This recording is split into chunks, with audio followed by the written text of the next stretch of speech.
Bonjour, aujourd'hui on va faire un retour sur la période de questions de l'Assemblée du Conseil du 1er avril 2025.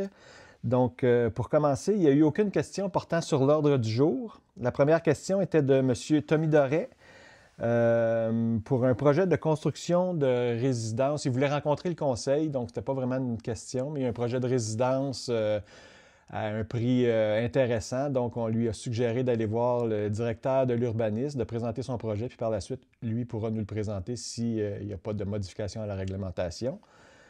Deuxième question étant, M. Tousignan de la rue du Versant Ouest voulait avoir des informations sur la possibilité de remboursement de 200 dollars pour un droit supplétif, c'est-à-dire que lui, sa conjointe, malheureusement, est décédée, puis il a eu à payer un droit de mutation quand il y a eu le transfert de la résidence. Donc, on avait eu écho de ça. On a fait une résolution à la séance du Conseil pour changer cette réglementation-là. Maintenant, c'était avant, lui, que ça a eu lieu. Donc, il demande si on peut faire un remboursement. Donc, on va voir tout ce qui est possible d'être fait pour lui rembourser son 200 dollars. Donc, on a eu aussi une question de M. Benoît Côté sur la disponibilité sur le site Internet du PV de la séance de conseil. Il disait qu'il ne la retrouvait plus ou il n'avait pas réussi à la voir. Nous, on a fait des vérifications. Elle a été disponible dans les nouvelles. Donc, quand il y a des nouvelles, ça se trouve être compressé. On ne la trouve plus là, mais on peut la retrouver là, quand on va fouiller dans la loupe pour retrouver la réunion. On est à revoir notre site Internet, donc ça devrait être plus simple dans le futur. Je dirais que d'ici les 6 prochains mois, on aura un nouveau site Internet. Donc, tout ça devrait être réglé, mais on pouvait quand même la trouver. Ensuite, on a eu Mme Annie Schneider de la rue Robinson-Ouest qui est venue nous questionner au sujet des chaises des générations. Donc, on a dit qu'on avait une ouverture à ça, mais la demande doit venir de l'école. Fait qu'elle nous a dit que sous peu, il y a quelqu'un qui devait rencontrer les gens de l'école pour faire cette demande-là. Donc, ça viendra. Elle nous a aussi questionné sur les modalités d'intervention pour différents sujets, entre autres dans le parc Jean-Paul Forand. Elle est patrouillère pour le groupe Sens, puis elle a rencontré un citoyen avec un chien qui n'était pas attaché en laisse, qui a fait ses excréments, qui ne les ramassait pas. Donc, on lui a dit que c'était surtout de la sensibilisation qu'il pouvait faire. On ne voulait pas qu'il joue à la police, entre guillemets, là, pour éviter qu'il y ait des altercations.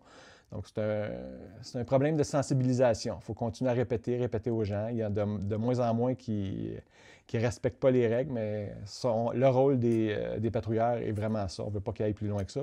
Puis un peu dans le même ordre d'idée, elle a rencontré aussi un citoyen, bien, pas nécessairement un citoyen, mais quelqu'un qui était dans le stationnement, qui laissait fonctionner son véhicule pendant plusieurs minutes.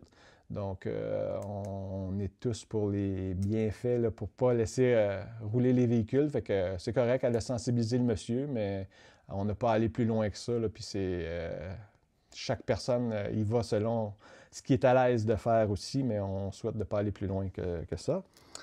Par la suite, c'est des questions qu'on a reçues sur le site Internet. M. Champoux qui demandait les démarches à suivre pour l'élagage ou des branches qui pouvaient être nuisibles pour une ligne électrique qui partait du chemin aller à sa résidence.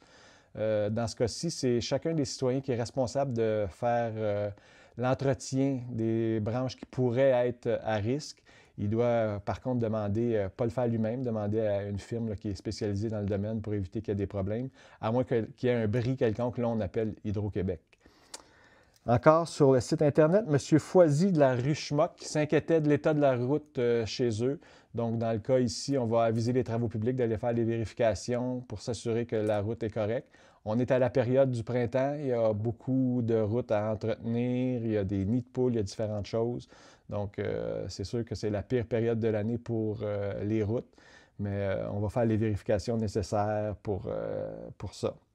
Et puis finalement, une autre question Internet, un monsieur Robert Doyon sur la rue des Cimes. Lui, c'était le fossé. C'était une question vraiment là, qui était dirigée strictement pour sa résidence. Donc, nous, aux séances de conseil, on essaie de répondre aux questions qui sont vraiment d'ordre général pour toute la population ou une bonne partie de la population. Mais lui, c'était pour chez lui. Je réponds quand même, là, mais on va renvoyer cette demande-là aux travaux publics. C'est le fossé directement à chaque côté de son entrée de cour, je crois, là, de ce que j'ai compris de la question, qui n'était pas tout à fait bien nettoyé. Donc, on ira vérifier s'il y a lieu d'intervenir pour les travaux publics. Donc, ça faisait le tour pour les questions de cette séance du conseil-là. On vous invite le mois prochain à continuer à nous envoyer vos questions.